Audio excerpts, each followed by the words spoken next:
Sir साहब, बलूचिस्तान का माजी और हाल अक्सर ज़ेर बहस रहता है। यहाँ तक कि वहाँ के रूट कॉज, जो प्रॉब्लम का रूट कॉज है या फॉल्ट लाइंस है, उसके ऊपर आपके 2 शोज़ ये पिछले साल हमने 30 और 31 अगस्त को किए हैं।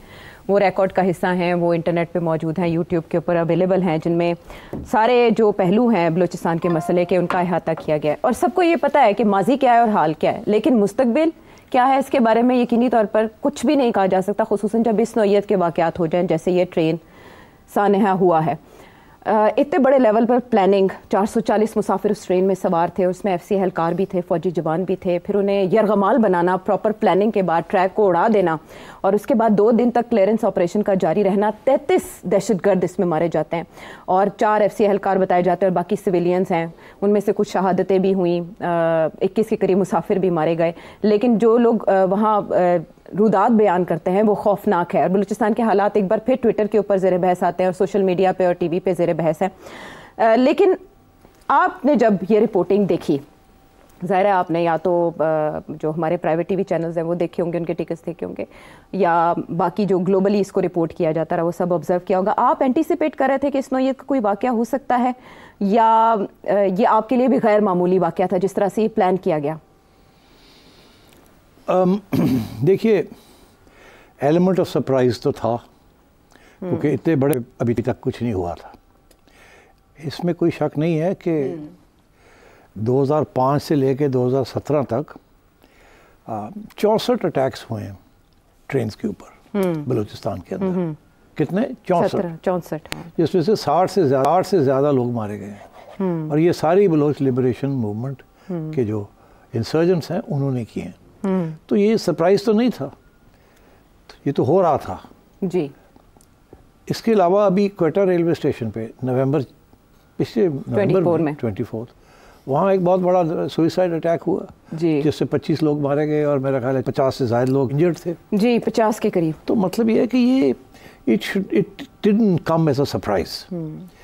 द शॉक इज के इतने बड़े पैमाने पे क्या वही जो पहले चल रहा था ठा ठा ठा ठा ठा ठा उस किस्म की चीज़, मगर ये कि इतनी बड़े पैमाने के ऊपर आके उन्होंने अटैक किया है, इसकी ये शॉक पहुंचा थोड़ा सा।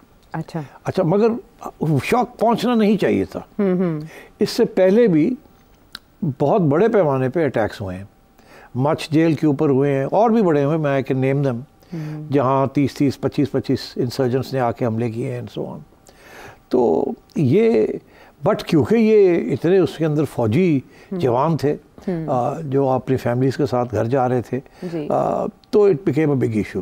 और ट्रेन की हाईजैकिंग एक किस्म की, अटैक्स तो हमने देखे थे रेलवे स्टेशंस के ऊपर, ट्रैक्स के ऊपर उड़ा देते थे, मगर एक ट्रेन को हाईजैक कर लेना ये पहली दफ़ा ऐसे हुआ, और हॉस्टेज बना लेना, और फिर लोकेशन का इंतखाब देखें, इजी नहीं था operation. So that is why इसमें ये लगता ऐसे था कि इट्स हाईली प्लान्ड। और ये प्लानिंग जो है, weapons planning, intelligence, travel, communication, all this, ये इस किस्म के गुरिल्ला मूवमेंट के पास ये फैसिलिटीज़ नहीं है। आप जब उनके लोगों को देखते हैं तो जिस किस्म के ड्रेसेस पहने हुए हैं, बूट्स पहने हुए हैं और हथियार लिए हुए हैं, दीज आर सप्लाइड।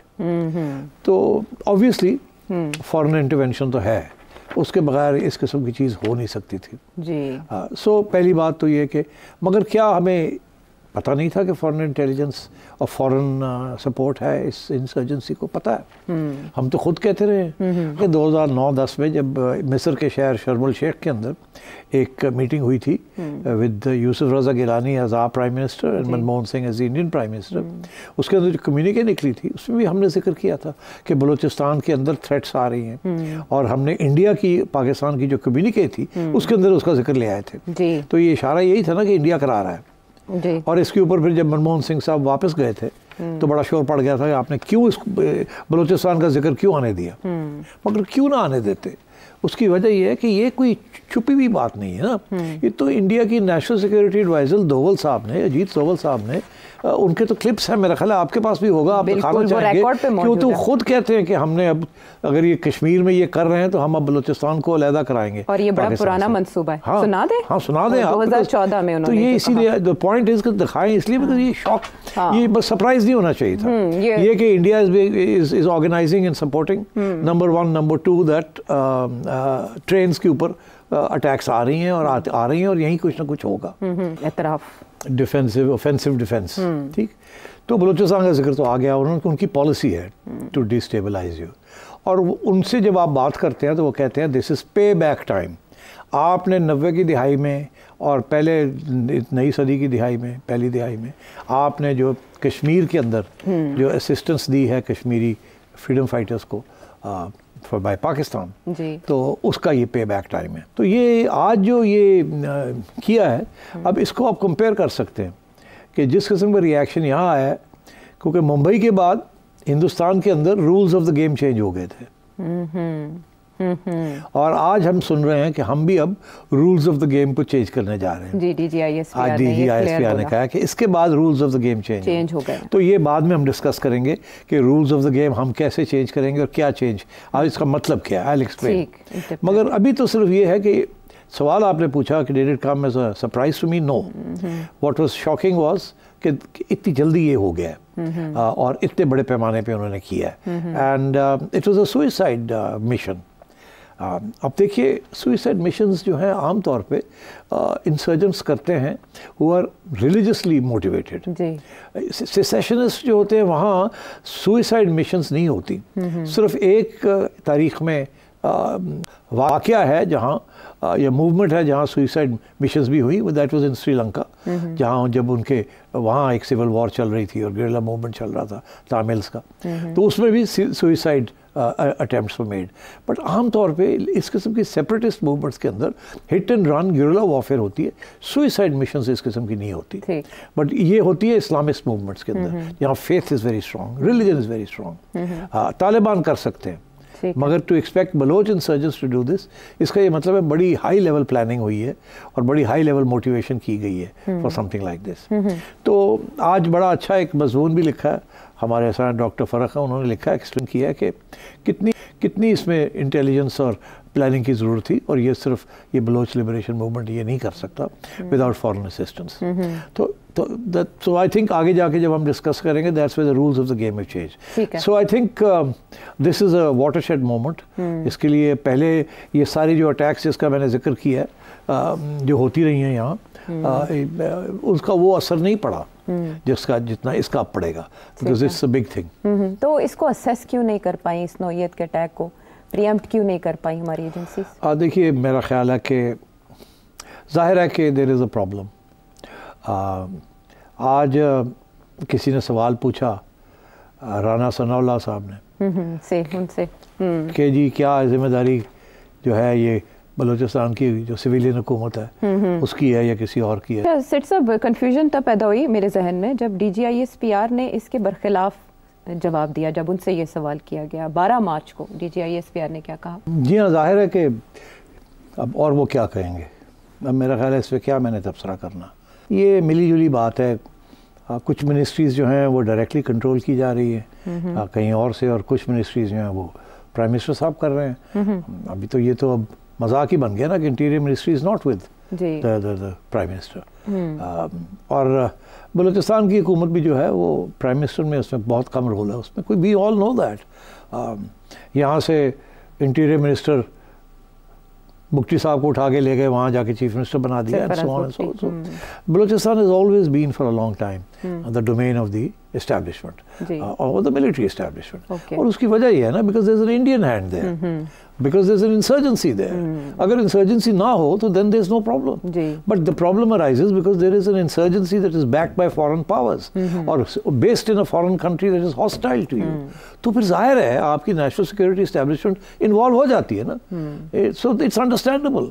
अच्छा, मगर जो problem यही आ रहा है कि क्या are they dealing with this insurgency the right way or not? And so I think that's what we have to look at. मैं देख रहा था कि 2014 में जो टाइमलाइन है ऑफ अटैक्स, ये मतलब है कि ये तो पिछले साल 2024 में जनवरी से शुरू हुआ है। जनवरी 30 को 3 कोऑर्डिनेटेड अटैक्स हुए जिसमें रॉकेट्स, सोफिस्टिकेटेड वेपन्स मार्च में हुए जो कि सिर्फ 70 किलोमीटर है क्वेटा से, और जिसमें 15 रॉकेट्स फायर किए गए वगैरह वगैरह वगैरह।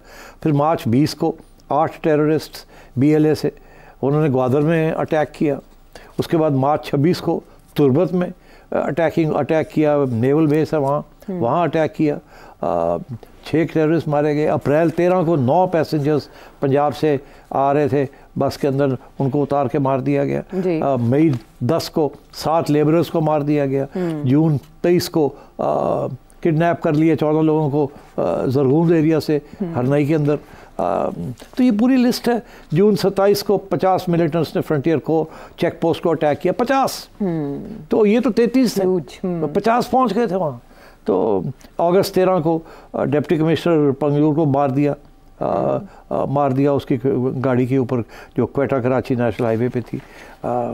और अगस्त 26 को सबसे ज़्यादा लोग 50 लोग मारे गए डिफरेंट प्रोविंस के डिफरेंट हिस्सों में, अटैक्स बाय BLA। फिर अक्टूबर 2 चाइनीज़ को मार दिया गया और चाइनीज़ कॉन्वॉय था कराची एयरपोर्ट के करीब वहाँ। फिर अक्टूबर 30 को एक कंस्ट्रक्शन साइट थी डैम पंजूर में मकरान के अंदर, वहाँ। नवंबर 9 को ये इधर क्वेटा में जो हुआ, जो इससे जिक्र मैंने किया।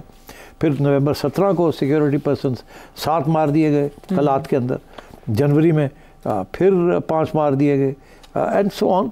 और जनवरी 9 को खुजदार के अंदर बहुत बड़ी अटैक हुई जिसके अंदर 80 मिलिटेंट्स अंदर आ गए। अब 80 लोग कहाँ से आए? ईरानियन बलोच बॉर्डर से लेके आना 80 लोगों का कोई आसान काम है?